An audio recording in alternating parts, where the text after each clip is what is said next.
Hello friends, welcome to my YouTube channel again. आज की जो वीडियो है उसमें हम करेंगे basic structure of the constitution को डिस्कस। जैसा कि आपको पता है कि हमारी इंडियन पॉलिटी में जो हमारा बेसिक स्ट्रक्चर है ये टॉपिक काफ़ी इंपॉर्टेंट है with the examination point of view.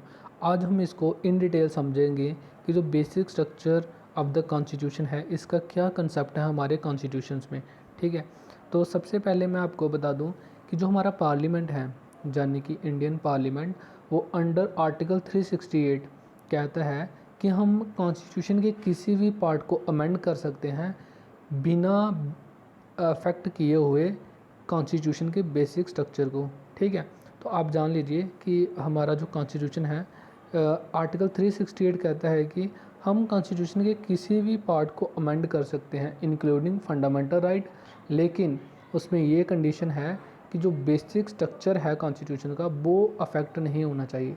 तो अभी यहाँ पे क्वेश्चन आता है कि जो बेसिक स्ट्रक्चर है हमारा वो क्या है, उसको हम समझेंगे। ठीक है, उससे पहले मैं आपको बताऊं कि जितने भी जुडिशियल केसेस हैं बेसिक स्ट्रक्चर के रिलेटेड, सबसे पहले हम उनको जान लेते हैं कि कौन कौन से अभी तक स्टेटमेंट आई हुई है पार्लियामेंट की तरफ से related to basic structure of the constitution. तो सबसे पहला जो केस हुआ था वो हुआ था शंकरी प्रसाद केस 1951 में। ठीक है, तो इस केस में ये निकल के आया था कि जो पार्लियामेंट है हमारी वो हमारे किसी भी फंडामेंटल राइट्स को टेक अवे कर सकती हैं, यानी कि पार्लियामेंट के पास पावर होगी, वो किसी भी हमारे फंडामेंटल राइट्स को हमसे छीन सकती है। ये बोला गया था शंकरी प्रसाद केस 1951 में। ठीक है, इसके बाद 1967 में हुआ हमारा गोलकनाथ केस। गोलकनाथ केस में बताया गया कि पार्लियामेंट जो है हमारी वो can't take away fundamental rights, कि जो हमारी पार्लियामेंट है वो हमारे फंडामेंटल राइट्स को हमसे नहीं छीन सकती। ठीक है, ना ही पार्लियामेंट इसको अमेंड कर सकती है, लेकिन article 368 has only procedure and not power to amend the constitution. इसमें यह बोला गया गोलकनाथ केस में कि आर्टिकल 368 के पास सिर्फ प्रोसीजर है, ना कि उसके पास जो पावर होगी कॉन्स्टिट्यूशन अमेंड करने की। ये बोला गया गोलकनाथ केस में। इसके बाद सबसे इम्पोर्टेंट जो कि एक लैंडमार्क जजमेंट आई थी हमारे मोस्ट फेमस केस जो था हमारी इंडियन पॉलिटी में, वो था हमारा केशवानंदा भारती केस। ये हुआ था 1973 में। तो इसमें ये बताया गया कि पार्लियामेंट जो है ये फंडामेंटल राइट्स को अमेंड कर सकती है। ठीक है, लेकिन बिना बेसिक स्ट्रक्चर को अफेक्ट किए हुए। ठीक है, कि जो बेसिक स्ट्रक्चर है हमारे कॉन्स्टिट्यूशन का उसको बिना छेड़छाड़ किए पार्लियामेंट हमारे फंडामेंटल राइट्स को अमेंड कर सकती है। अमेंड का यहाँ पे क्या मतलब हुआ, इसका ये मतलब होता है कि फंडामेंटल राइट्स में जहाँ कुछ चीज़ एडिशन कर सकते हैं वो, या इसमें से कुछ डिलीशन कर सकते हैं यानी कि डिलीट कर सकते हैं। ये होगा अमेंडमेंट का मतलब।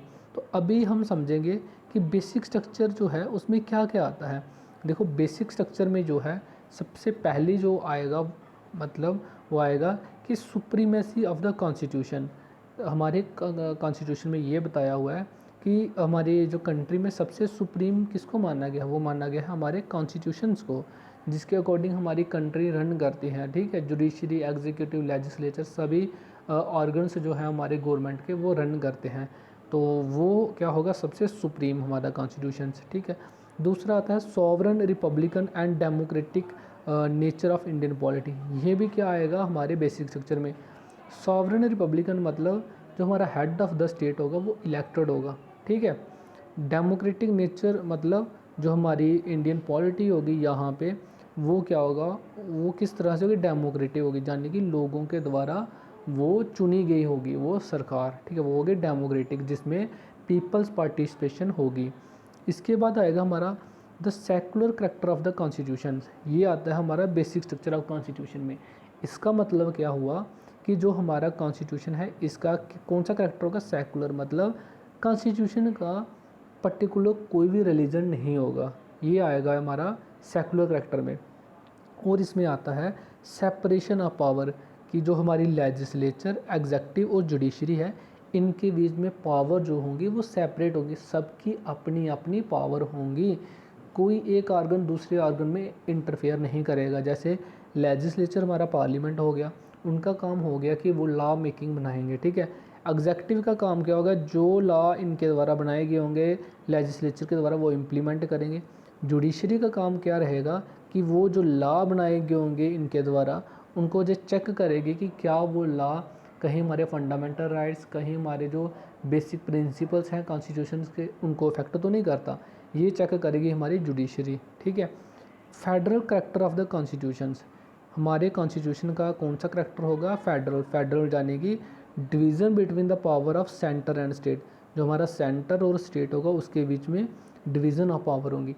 अभी भी अगर हम देखें, अगर हम अपनी स्टेट या यूनियन टेरिटरी को ले लें और सेंट्रल गवर्नमेंट को ले लें, तो इसमें जो है क्लियरली जो पावर्स हैं डिवाइड हैं। कुछ ऐसे एरिया हैं जिसमें सेंटर के पास पावर है, लेकिन कुछ ऐसे फील्ड होते हैं जिसमें स्टेट के पास पावर होती है। दोनों की पावर जो है वो डिफाइंड है, यानी कि सेपरेट है दोनों की पावर, ठीक है। ये आएगा हमारा basic structure of the constitution में। इसके अलावा हमारा आएगा welfare state, effective access to justice.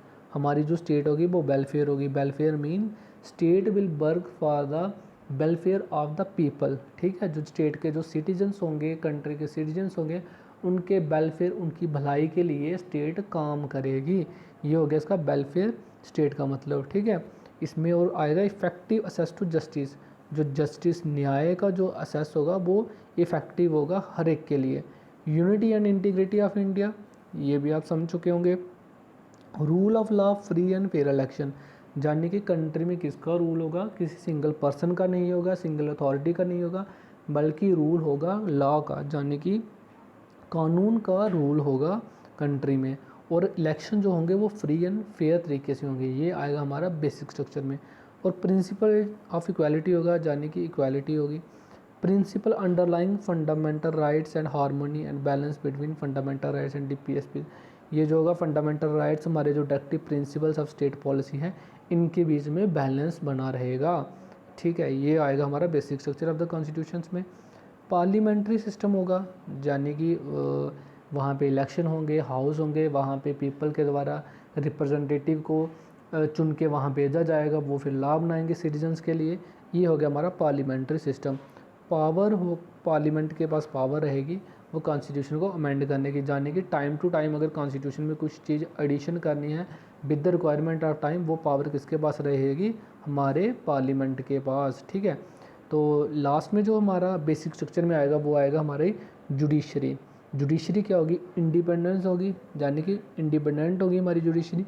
Judicial review की पावर होगी हमारी जुडिशरी के बाद, यानी सुप्रीम कोर्ट के बाद जुडिशियल रिव्यू की पावर होगी।